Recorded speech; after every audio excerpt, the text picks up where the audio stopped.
acknowledging the opening remarks of the Honourable Trevor Mallard and thank him for what he had to say, and join with him in recognising the work that the committee has done on this bill and the work the committee does generally on issues around education.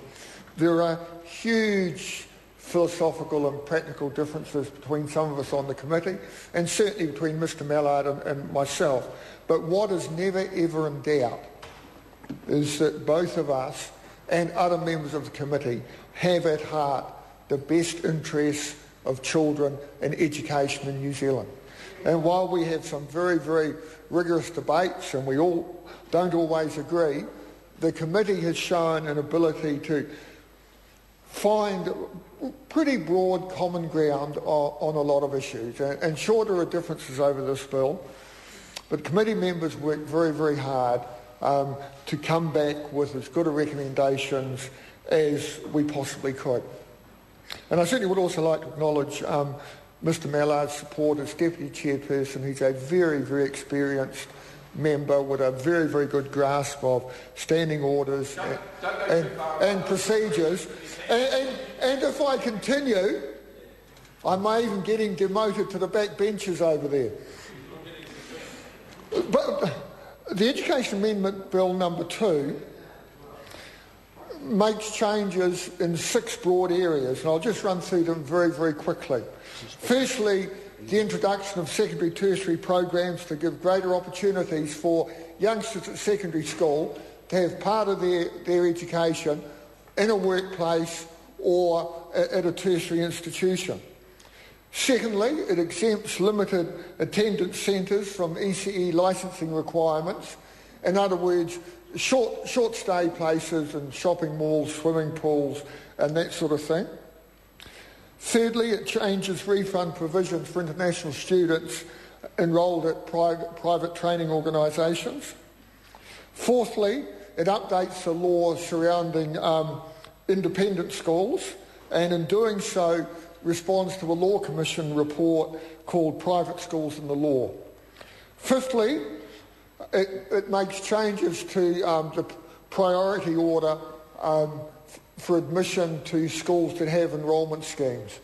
And I think a number of us on the committee, certainly myself included, reflected long and hard on this, because I understand from my own background that every time you put in a priority, you are giving somebody an advantage over somebody else. And I'm very, very keen on the idea that all youngsters should have a fair crack at getting into a school of their choice. And there are very good reasons why some schools are so enormously popular and others aren't. I don't share Mr Mallard's view about spreading capital around and all the rest of it.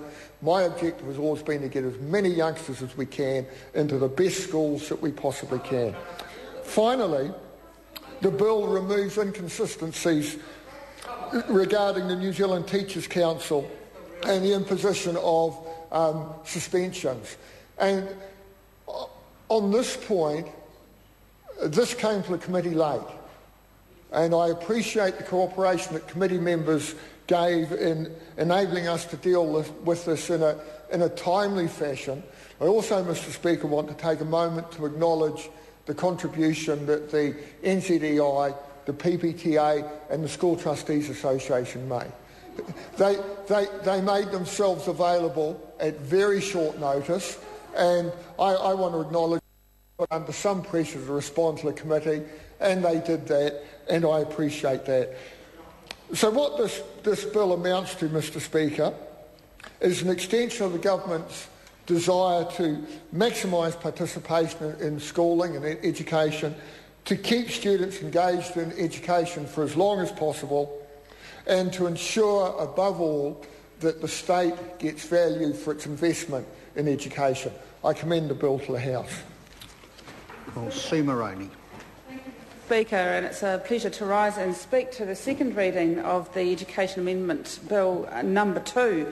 And I do want to thank the previous speaker, the chairperson of our Select Committee, Ellen Peachey, does a very fine job in the chair.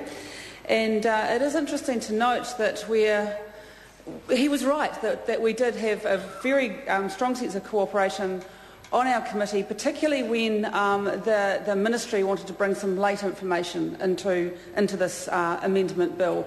And because, even though we're the opposition, we thought, well, look, these issues are important and they are appropriate for this bill, so we will actually accord the government our agreement to make sure that that happens. But, Mr Speaker, we find ourselves debating this bill under urgency. And it's kind of ironic, really, because while we were prepared to make sure that we gave the government the time in the Select Committee to actually address some issues that came late to the table, we do find that we are going through using